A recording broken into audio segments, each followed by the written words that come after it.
When you think of GTA, you likely think of young Melee. But there is a Crip who is far more important to Rockstar Games. He even saved the company from death. That Crip is DJ Pooh.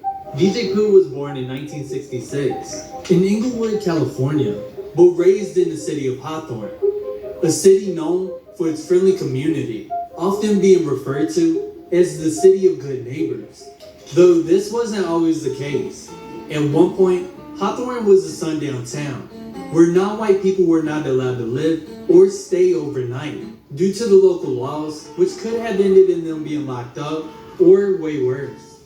Sundown towns like Hawthorne were common from the late 1800s all the way to the mid-1900s. And although the exact timing of Hawthorne's specific policies isn't always clear in the historical records, this would set the foundation between the white people and the black people of Hawthorne. And even though DJ Pooh didn't experience this firsthand, this would shape the culture that he grew up in. But just 38 minutes away, Los Angeles faced problems like police corruption, unfair treatment, racial issues, and concerns about local gangs early on, from the Baby Avenues to the Chain Gang. However, in 1969, local gang members joined forces to create the Crips, led by Tookie Williams and Raymond Washington, which were two people that you did not want to make mad, because these boys got busy, which is how they gained influence on the streets of LA, ending up in every neighborhood, alleyway, and corner of LA, eventually even landing in surrounding cities, including the city of Hawthorne. And just 3 years later, gangs took over Hawthorne, California, one of these gangs being the Watergate Crips, formerly known as the Smacks. First we keep those Christmas Smacks, then came Baby Crips. So the Watergate was part of the Smacks. The Smacks. A black American street gang located on the west side of Hawthorne in Orange County. Their neighborhood was near Imperial Highway, between Crenshaw Boulevard and Van Ness Boulevard. But due to the highway construction, their neighborhood was reduced to make room for the city's expansion.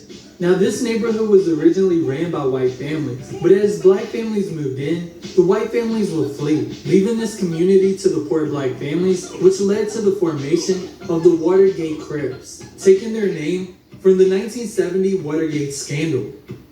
The Watergate Crips are affiliated with the Rolling 100 Crips Alliance, which includes gangs in LA County and Hawthorne.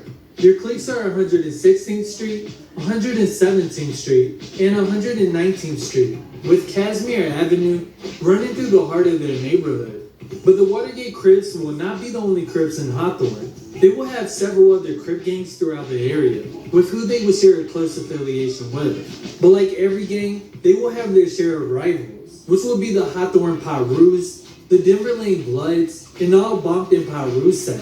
And since Hawthorne neighbors Inglewood, they will also have a feud with the Crenshaw Mafia Bloods, the Avenue Pyrus, and the Center Park Bloods. And if you know anything, you will know that their rivals are a force to be reckoned with. So one can only imagine the events that unfolded between the two.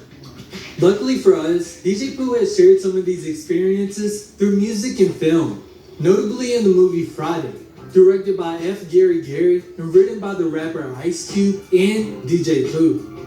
Ice Cube portrayed the character Craig Jones, an unemployed slacker living in the gang-infested ghettos of LA. While DJ Pooh played the character named Rip, a laid-back piehead often bullied by a local thug named Debo, who stole his grandmama's chain.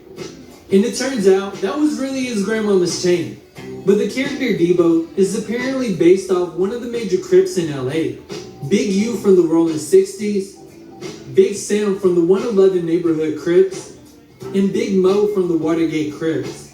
And given that Big Mo is from the area, he's probably the real-life Debo, especially since he has a background of being active and intimidating everyone and everything until he gets what he wants. You better suck down that central, little bitch.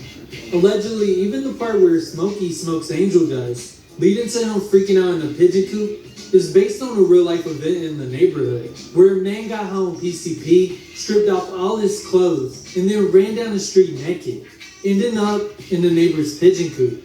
which that information came from a Crip YouTuber in LA named Dreamform. But if you want to see through the eyes of DJ Pooh, I recommend revisiting all the Friday movies. Even early on in his career, DJ Pooh was known for taking the dangerous hood elements and turning them into something positive, working with anyone for an ear for gangster rap.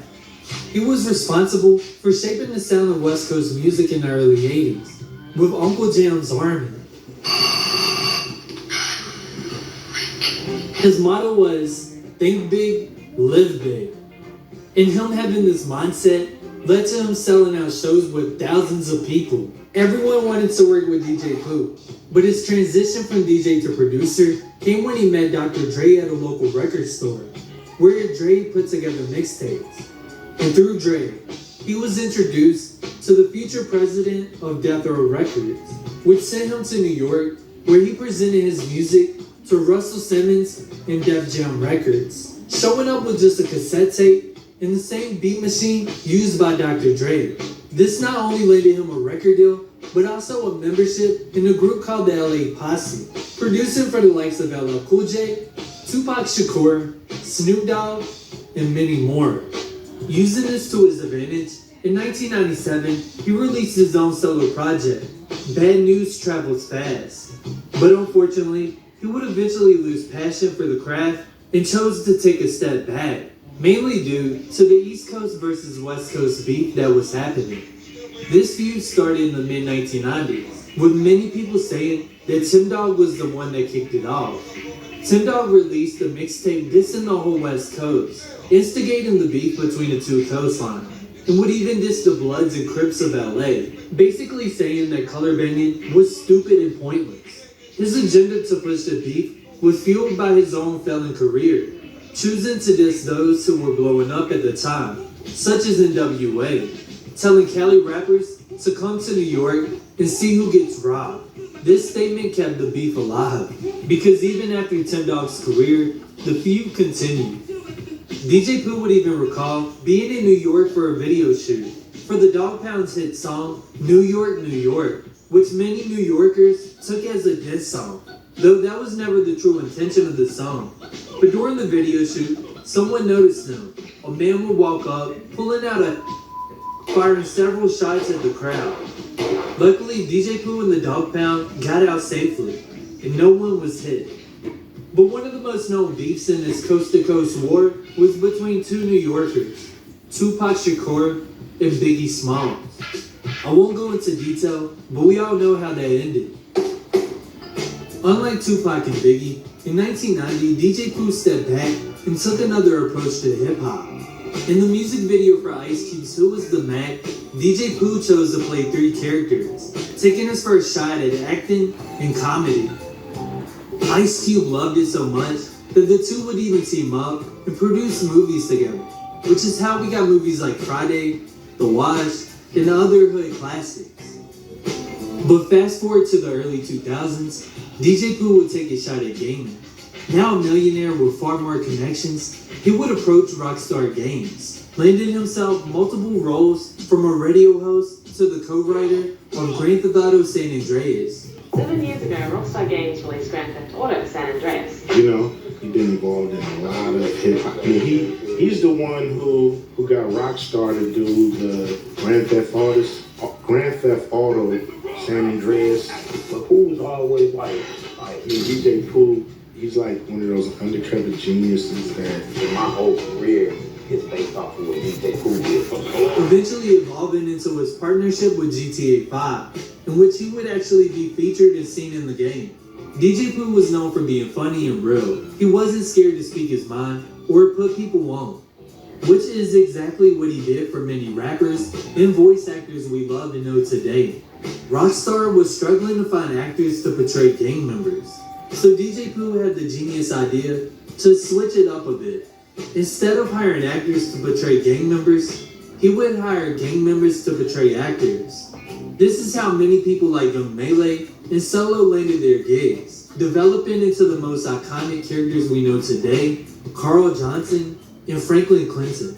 Even down to the gangs within Grand Theft Auto, they were based on real-life gangs that exist today within the landscape of LA.